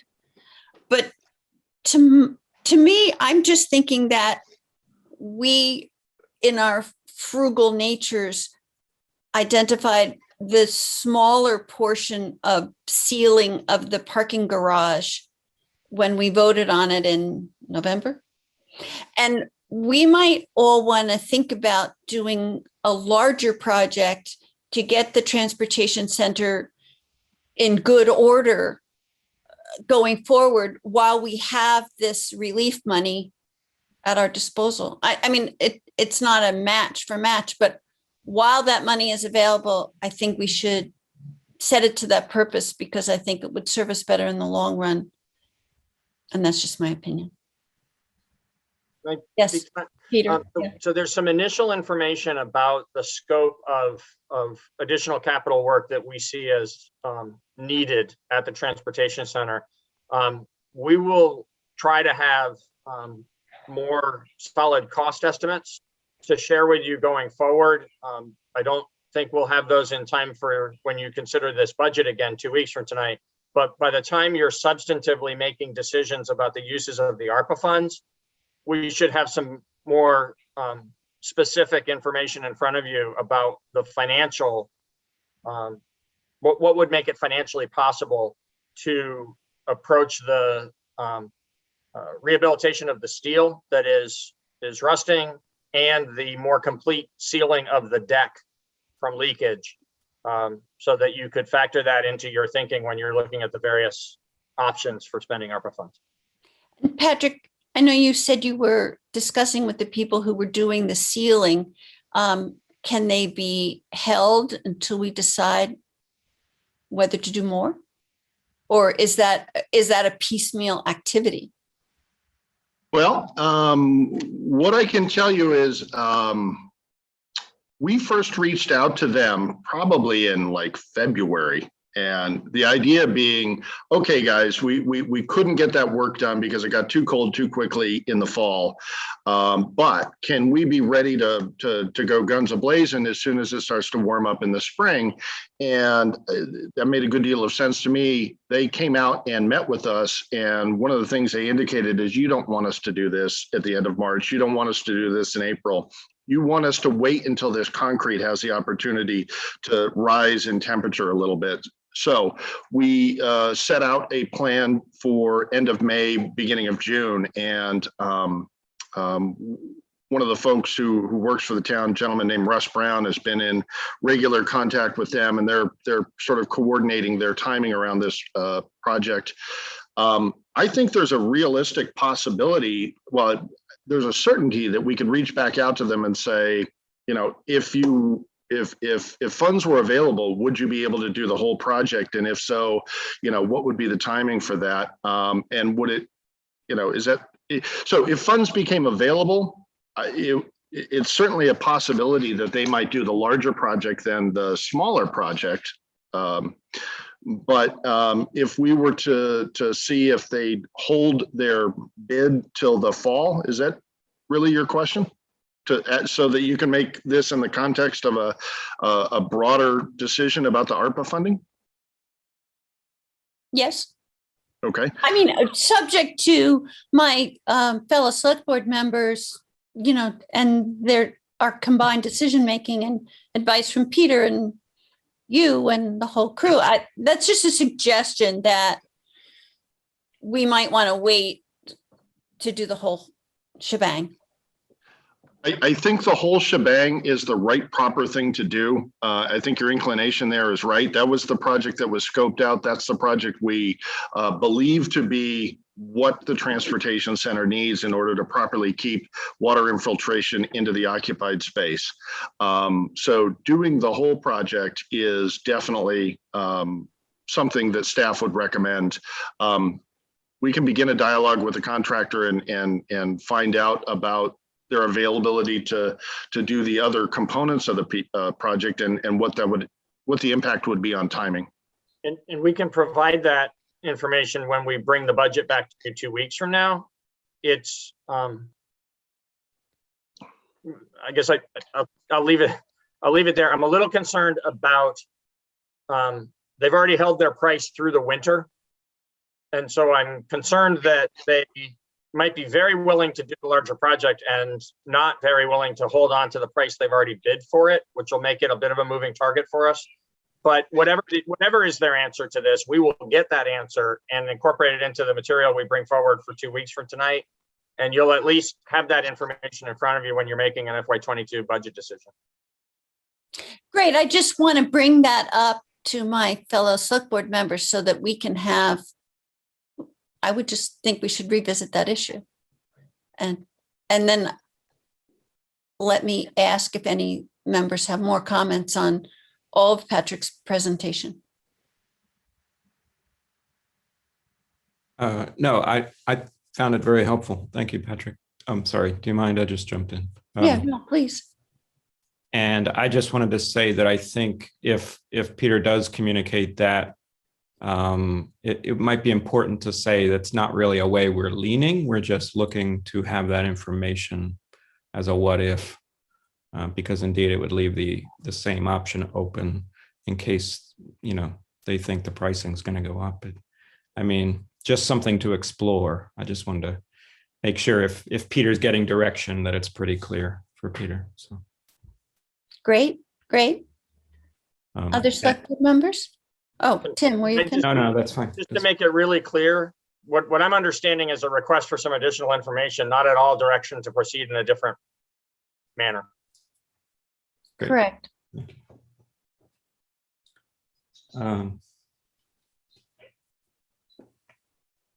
Anyone else? Jessica.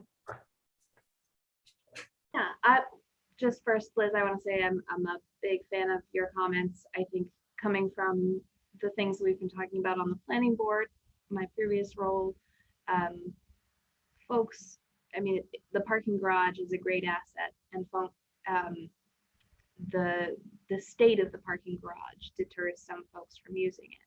And the yes, studies that we've done recently and the downtown plan process that we did a couple in 2019, it was definitely identified as an asset that could use some improvement to increase its use. So Patrick, I have a couple of questions for you about the budget. And I'm curious, I'm looking at the cash reconciliation page, just because it's a little more concise. But I'm curious about a couple of the numbers and how to get there, particularly with COVID and with cutting the very small marketing budget that you had. The parking meter revenue seems to be higher than what 2020's actuals were. The permit stickers revenue seems to be higher than what even this year was. So first I was curious about those, and I'm also curious about the reason for the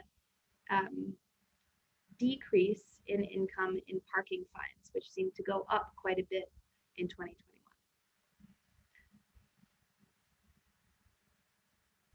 Oh, and you're muted. So you're on the cash reconciliation page, is that correct? That's what I'm looking at. Should I not be? Well, you know, that is comparing certain actuals to certain expected actuals, or anticipated or projected actuals. If you're asking about the revenue lines in the budget, I would suggest that the budget, for example, for parking meter revenue on page 1 of the budget is $365,000, which is approximately the actual from fiscal 20, which came in at 362. Let's maybe take these one at a time. What was your next question? So the question about that was with the way that we do see seasonal peaks in downtown activity, how does that play in with the numbers that you've come up with, assuming maybe COVID will have an impact for a few months and then we'll go back up?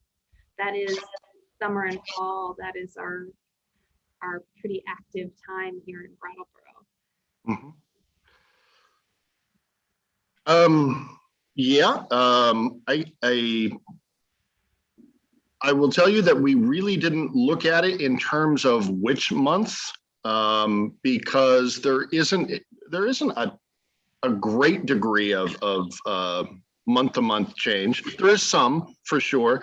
Definitely, you'll notice fall as it arrives. But what we looked at in terms of fiscal 20 performance, the fund was, the whole system was shut down midway through March, and it was shut down for March, April, May, and June. It opened up right around July 1. So that was about a 4-month poor performance, about as poor as you could possibly have.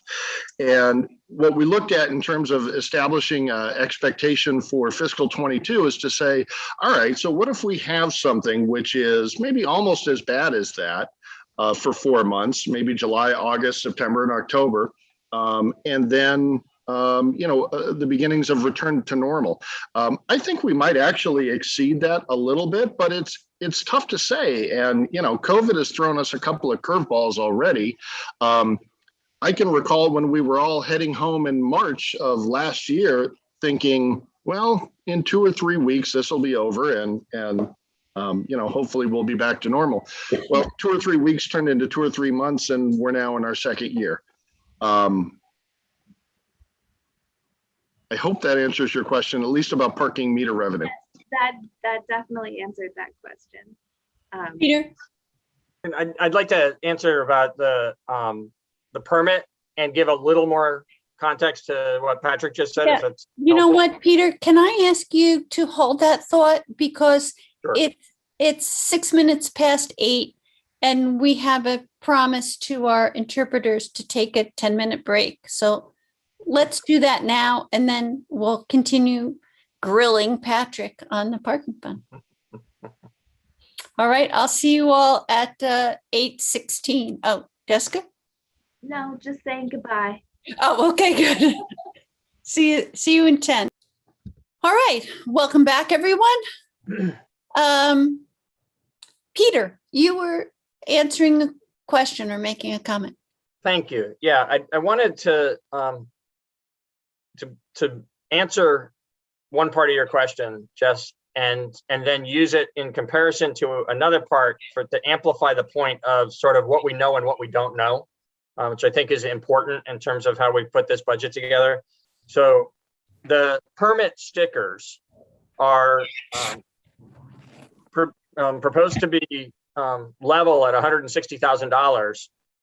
We collected nearly that in this very troubled year, because those reflect people who are buying parking in bulk in advance, and then have a permit that allows them to park in various locations in our parking system. And so even in this year, when there was very little or like huge reduction in the transient use of the parking system, where people were just coming in and paying a couple of dollars and being there for an hour or two, the usage for folks who buy a permit and use our system on an ongoing basis stayed pretty steady.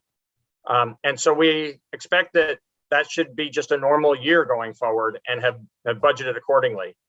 And that, as you know, stands in significant contrast to the parking meter revenue, where we don't have a good basis on which to peg a precise number.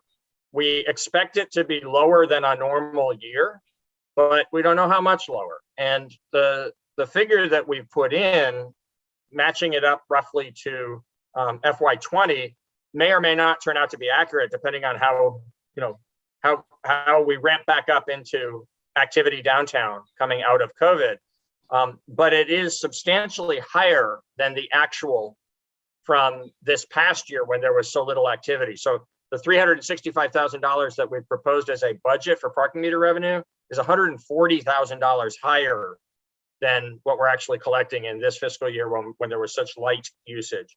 So we're feeling like it's reasonable, but it definitely might end up being wrong. The 160 for permits is likely to be pretty solid, because that's a number that we can know pretty well in advance, because it's a consistent, the purchase of those is pretty consistent from year to year. Thank you. Sure.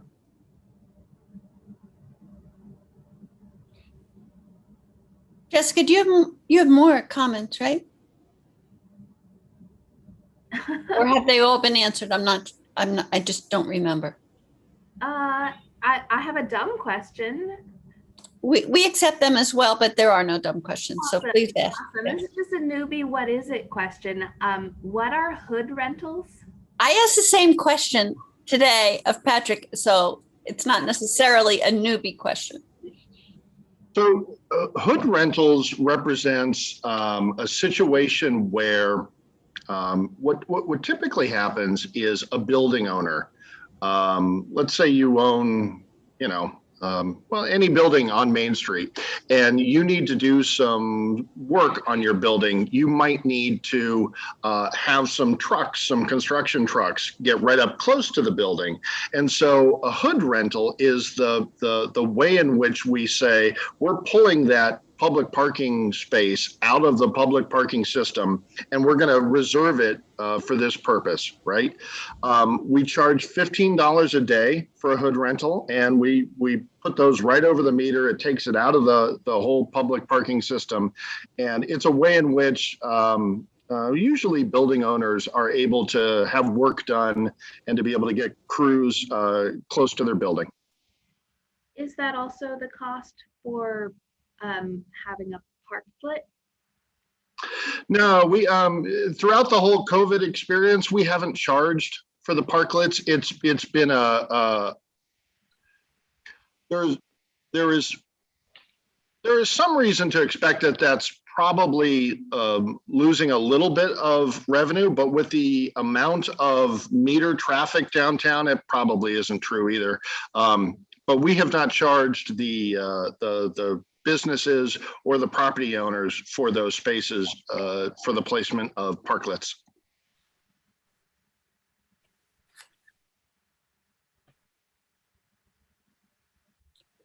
Is that, are you, your question?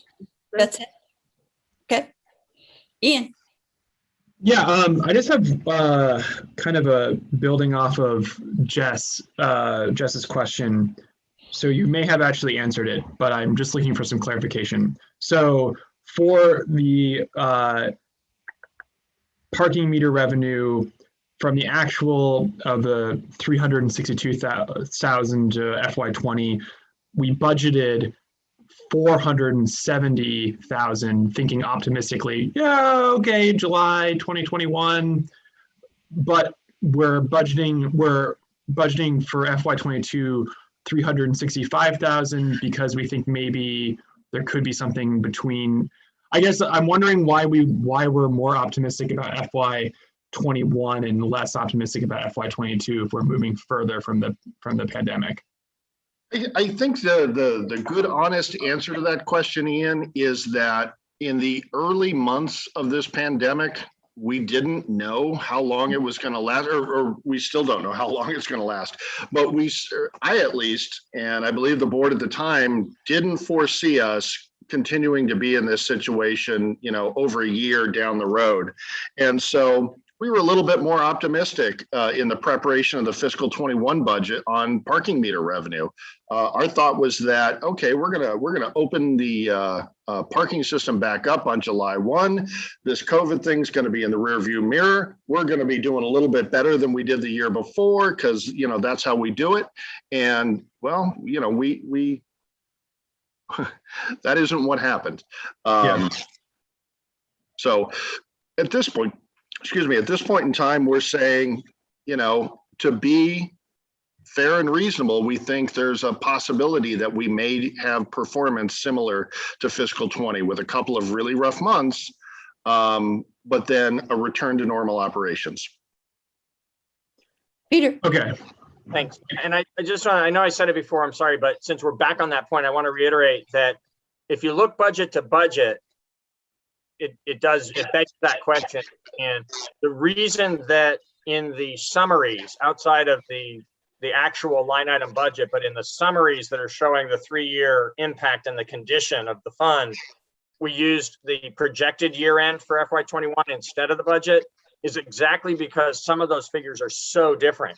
So the 470 was just wrong for the reason Patrick just described. We think we're going to end up a little shy of 230. And so I think it's important to look at the 230 in relation to the 365 and see that we actually think there's going to be a lot healthier activity downtown. We just don't think it's going to be fully normal yet. So I realize that you all basically explained that a second time for me, but I needed it one more time. I think I now understand it. Thank you. We're all surrogates for the public here so that we can understand it on behalf of the public. And I'd like to say, without hoping not to sound, sort of schmaltzy about it, this is hard. This is the hardest piece of financial work we've done together in a long time, because it's so untieable to anything known and solid, right? We're in the enterprise fund, which usually is pretty steady. And there's nothing steady about the parking fund right now. We can't be sure of where we're headed. And we know that where we've been has been painful.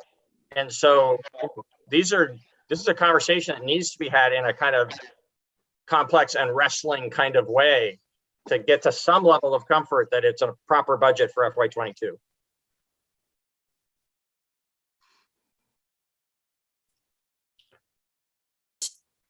Tim, are you thinking comment? Could you tell? I just wanted to get a comment out because I had this thought process going on, and just to let everybody know, I called Peter yesterday or the day before, I forget, it must have been yesterday, and told him I was a little grumpy about the 450 figure because it includes the loss of the surplus that we basically started with.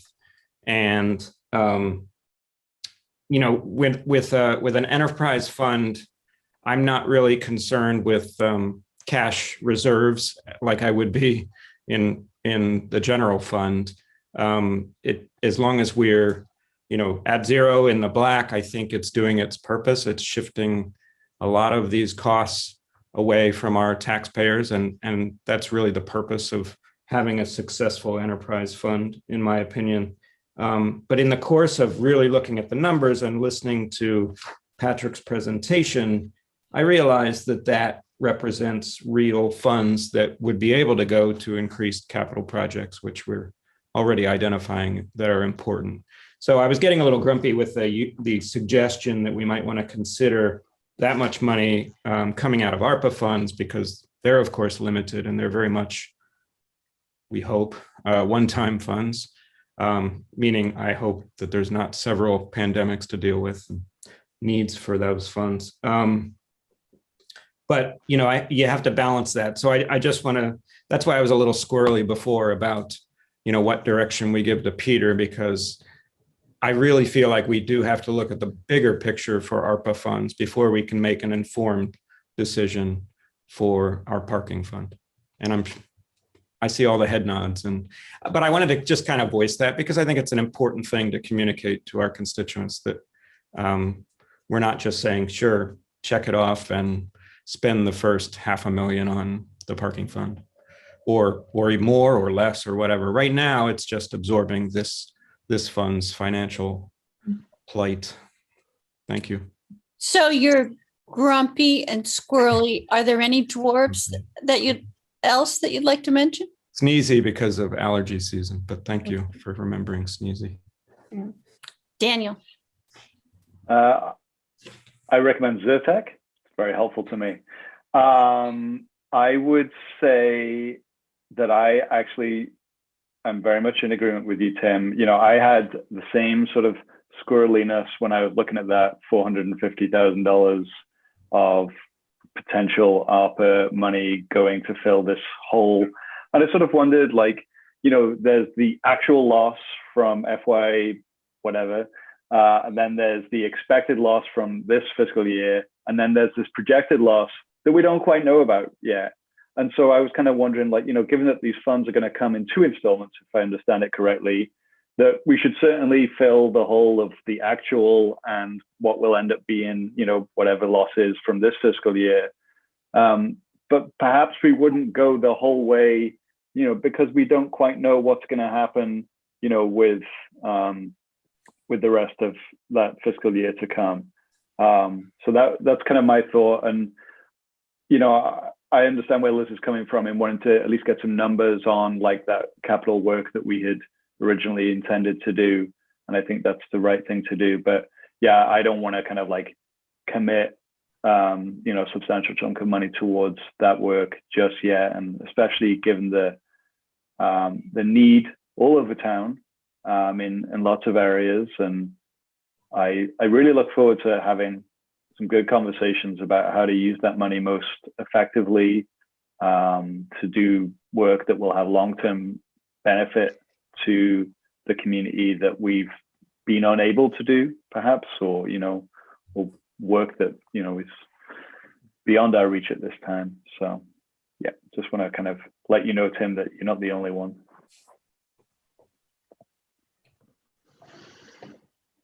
Okay, so do we want to have more discussion about this, or we want to wait for 2 weeks to have some more? Do we need more information?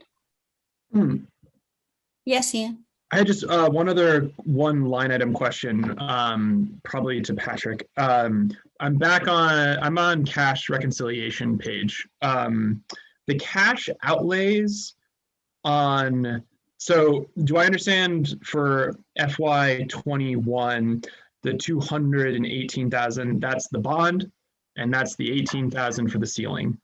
So is this number like very much never a surprise? So is the $351,294 very much attributed to things that we had predicted? And so that means having it as a dash line because, you know, we're not going to have the bond and we're not going to do another allocation. We can just be certain that's going to be zero. I'm sorry, Ian, you lost me there. I can answer that. The answer is yes. Those are shown as zero because we know we won't make a bond payment. And as of now, there is no allocation to any additional capital work. If you make a decision to pursue some additional capital work, then that second line will show that. Yeah. But if we stay there if it stays in the form that we've brought forward to you tonight, then those two lines will be zero, and we know they'll be zero. And so reading this, was there basically an allocation of $151,294 for something last year, or something that added up to that much plus the bond? 2020. Yes, and Patrick could probably answer what those pieces were. I think the elevator and some paving. It's not important at all. I'm just trying to make sure I understand it. That's all. You're both absolutely correct. Those are actual expenses that include the elevator and some other work. I seem to recall we added some lights to the transportation center. I could get you a full reconciliation as to what that was, but those are the two things that come to mind. Mm-hmm. Okay, thank you very much. Okay. Well, thank you, Patrick. That was very helpful. Peter? Thank you. No action is required on this item. Can I just confirm that earlier tonight when we were talking about utilities, we reached this point and we said, you don't need anything else. We'll just bring you a budget ready to adopt. In this particular one, there's nothing that you're asking us to change, but you would like the additional information about the capital projects if we're able to get additional information. So we'll bring that forward to you, and then you'll decide whether you're ready to approve this budget or not on May 18th. Correct? And there's no other hanging questions? Just explain the relationship between approving this budget and future discussions on federal funding. Sure. So we really want to make sure that you don't feel pressure to make an ARPA decision at the same time as you're making this budget decision. This budget decision has to be made by June to implement the new fiscal year on July 1st. I think we're in pretty good shape here to probably have you approve it May 18th. If there's additional issues that arise, we still have June 1st and June 15th ahead of us. So that's the time frame for the budget. For ARPA, the reason we provided some information here about COVID losses is because they're so in our face. We've seen them coming. We knew they were real. We knew this was the place where they were, significant compared to any place else in town finances. So we thought it was important to share that with you, but being really clear that that's not intended to accelerate an ARPA decision, that you haven't even begun to discuss your ARPA process yet. And we'll be bringing something forward to you soon, probably on May 18th, that will begin the conversation about how to go through a decision-making process and include the public in that for the ARPA prioritization. And I continue to feel strongly that this should be a top priority for that because of the losses that have been incurred. But there's no one right number for exactly how much should be allocated to parking. And there will be many other competing, possibilities of, things that would be beneficial to the town. So there's going to be a big and complicated conversation about ARPA. And we're actually going to suggest to you that you allow months for that to occur. There's 3.5 years, almost 4 years in which to spend the money. Now, the end of 2024 is the deadline. So taking some time on the front end this summer to really have a thoughtful, complete process of looking at different alternatives for this money, and then making your decisions, and then moving on into implementation. We have the luxury of that time. And I think you got to take that time. So this was meant, the part about this that sort of leads towards ARPA was meant to be informational tonight. It was not meant to be a decision-making tool at this point. Great, Peter. Thank you for that. Sure. All right. I'll entertain a motion to adjourn. Jess. I move that we adjourn. All in favor of Jessica's motion to adjourn, raise your hand and say aye. Aye. All right. Well, thank you all very much. Thank you, Patrick. Thank you, Peter. Thank you to our interpreters and BCTV and the press. Thank you all and good night.